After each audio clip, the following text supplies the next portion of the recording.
اعوذ باللہ من الشیطان الرجیم بسم اللہ الرحمن الرحیم اللہم صلی علی محمد استغفر اللہ۔ حضرت حکیم صاحب نے اپنے درس بتاریخ 22 نومبر 2018 میں وظیفہ یا باعث یا نورو کے کمالات بتائے۔ حضرت فرماتے ہیں کہ سوتے ہوئے دل پہ ہاتھ رکھیں اور 11 بار یا باعث یا نورو پڑھ لیں۔ وضو ہے یا نہیں ہے، جس حالت میں بھی ہیں پڑھ سکتے ہیں۔ حضرت کے پوچھنے پر تسبیح خانے کے علماء نے بتایا کہ جنابت کی حالت میں بھی پڑھ سکتے ہیں۔ اس سے آپ کی رجال الغیب سے دوستیاں ہوں گی اور ان سے تعلق ہوگا، اور پھر آپ جو کچھ خوابوں کے ذریعے دیکھنا چاہیں گے وہ سب خود بخود نقشے بن کر سامنے آ جائے گا۔ اس کے لیے یا باعث یا نورو دل پر ہاتھ رکھ کر سوتے وقت پڑھ لیا کریں۔ آپ جس جگہ بھی ہیں، دنیا کے کسی کونے میں بھی ہیں، یہ عمل کر لیا کریں اور کبھی نہ چوکیں اور کبھی نہ بھولیں، کبھی اس کو فراموش نہ کریں۔ پھر آپ روح کی لذتیں، ذکر کی لذتیں اور زندگی کا کمال دیکھیں گے۔ حضرت فرماتے ہیں کہ یہ وہ واحد وظیفہ ہے جسے شیطان سب سے زیادہ بلواتا ہے اور سونے کی جلدی ڈال کر کرنے نہیں دیتا۔ شیطان کو پتہ ہے کہ اس وظیفے کے کرنے سے یہ انسان گناہوں سے بچ جائے گا، شیطانی وسوسوں سے بچ جائے گا، یہ روحانیت پا جائے گا اور بڑے بڑے چلے کاٹے بغیر یہ ولایت پا جائے گا، اور اس کی زندگی میں انقلاب آ جائے گا۔ یہ نیٹ کی غلاستوں سے نکل کر مدینے والے صلی اللہ علیہ وسلم کا عاشق بن جائے گا، کملی والے صلی اللہ علیہ وسلم کا دیوانہ بن جائے گا۔ پھر حضرت نے شرکاء سے پوچھا تو بہت سے لوگوں نے ایسے ہی فوائد بیان کیے جن کو یہ فوائد حقیقت میں ملے تھے۔ پھر حضرت نے بتایا کہ یہ وظیفہ دل کے امراض کے لیے بھی بہت مفید ہے۔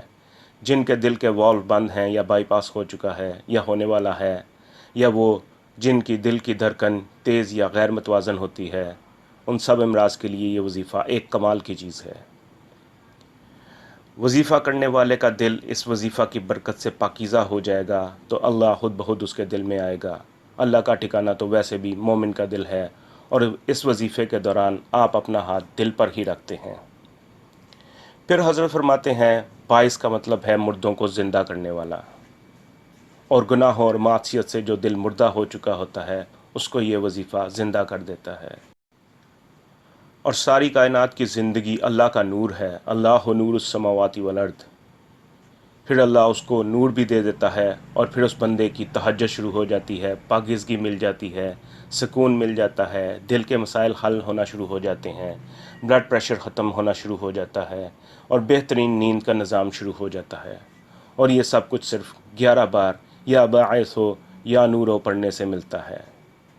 اس وظیفے سے روح کی دنیا کھلنا شروع ہو جاتی ہے اور عجیب کمالات کھلتے ہیں، عجیب کائنات ہوتی ہے، ایک ایسا نظام ہوتا ہے جو میری اور آپ کی سمجھ سے باہر ہوتا ہے، اور وہ شخص جو یقین سے چلتا ہے اس کو اللہ کے نام کی طاقت اور تاثیر ملتی ہے، اور اس کے لیے روح سے دوستی لگانی پڑتی ہے۔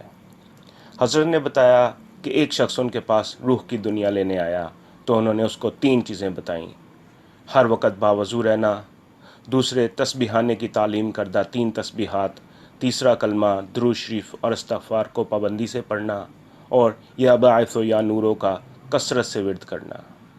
اس شخص نے بتایا کہ اس کو اس کا یہ فائدہ ملا کہ اس پر مراقبے کی دنیا کھل گئی۔ آپ خود سوچیں کہ صرف 11 بار پڑھنے سے اتنے فوائد ملتے ہیں تو زیادہ پڑھنے سے کیا تاثیر نہیں ملے گی؟ اور جس میں سچا جذبہ ہو اور پاگل بن کر ورد کرے تو اس کو کیا کمال ملے گا؟ یا باعث و یا نورو وحی کے الفاظ ہیں، اور وحی کی برکات قیامت تک رہیں گی۔ قرآن وحی ہے اور میرے آقا صلی اللہ علیہ وسلم کا فرمان وحی ہے۔ چاہے دنیا میں کچھ بھی ہو جائے، وحی کی برکات قیامت تک رہیں گی، وحی کی تاثیر قیامت تک رہے گی۔ حضرت کہتے ہیں کہ یہ 11 بار میں آپ کو وحی کی تاثیر بتا رہا ہوں۔ آپ کا کیا خیال ہے؟ یا باعث و یا نورو میرے آقا صلی اللہ علیہ وسلم کی زبان اطہر سے نکلا ہوگا یا نہیں؟ باعث لفظ قرآن میں بھی ہے اور حدیث میں بھی، اور یہ جو اسماء حسنہ ہیں یہ بھی تو قرآن سے لیے گئے ہیں اور کچھ احادیث میں بھی ہیں۔ تو یہ ساری وحی ہی ہے، اور میں آپ کو وحی کا وظیفہ بتا رہا ہوں، وحی کی تسبیح بتا رہا ہوں۔